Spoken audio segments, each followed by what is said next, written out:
Mayong adlaw mga katuhog. Tirada na to ron mga katuhog. Islay na pud nga adlaw sa akong spur fishing adventure. O karon day mga katuhog no, wakoy kauban. So magsulod dive ra ko mga katuhog.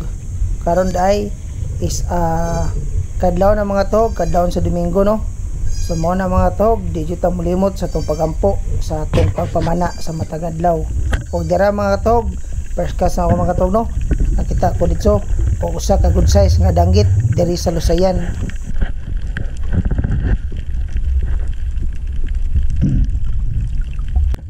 O diri sa dapita mga katuhog no, sa neba to nakakita ko og usa ka ipos-ipos. O diri gyapon sa Lusayan nga part mga katuhog, nakakita na pud ko og usa ka danggit.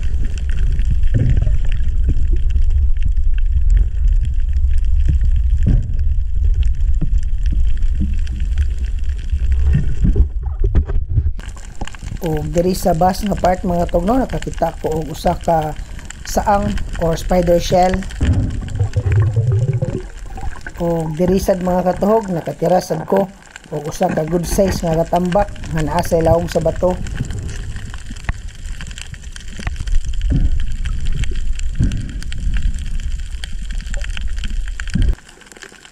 O diri dapita mga katuhog, lain na pod nga katambak ang akong natirahan.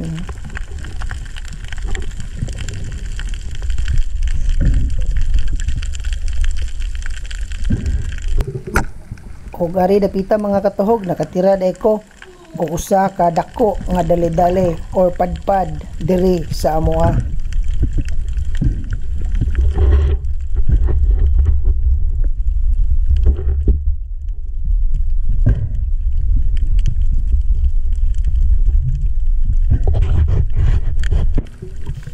Og diri mga katuhog, nakatira ko og big eye nga isda no, nga naalang sa kilid sa bato.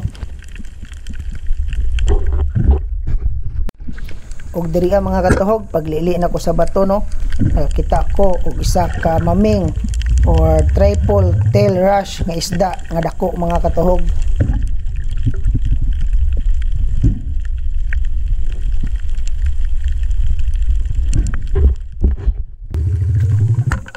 O kani sa mga katuhog no, usa ka good size nga timbungan or good fish ang ako ang natirahan. Og diri mga katuhog, nakatira ko og usa ka good size na mulmol nga nasa ilawom sa bato.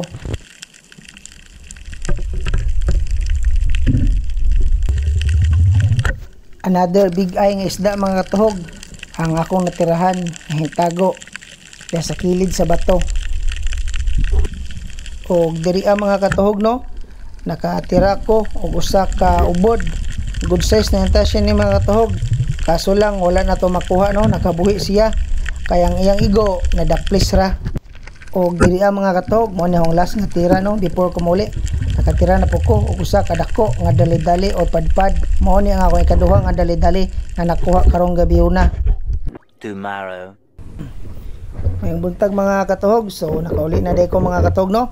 Mo pa joy pagahuas nako gikan sa dagat mga katuhog, so nabuntagan jud ta. So good size kaya itong mga kuha mga katuhog. And karon medyo kapoy jud pero at least nalingaw ko o nakasudan na pug ko karong buntaga mga katuhog. So tambay lang mga katuhog no. Ako lang ipakita unya inaguli sa balay. O mawara din ni tanan mga katuhog no. Akong kuha karong buntaga.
O maora din ni tanan akong kuha karong gabi una mga katog no. Guwapa kay kuha mga katog. Good size. Pasalamaton kay ta sa Ginoo. Sa kanunay nga grasya ang gihatag og di pa day mga katog. No? Kakuha po ko og mga pipila ka mga swaki mga katog no. Kay buwanon karon so dagko junig unod ang mga swaki karon. Right? Swaki mga katog.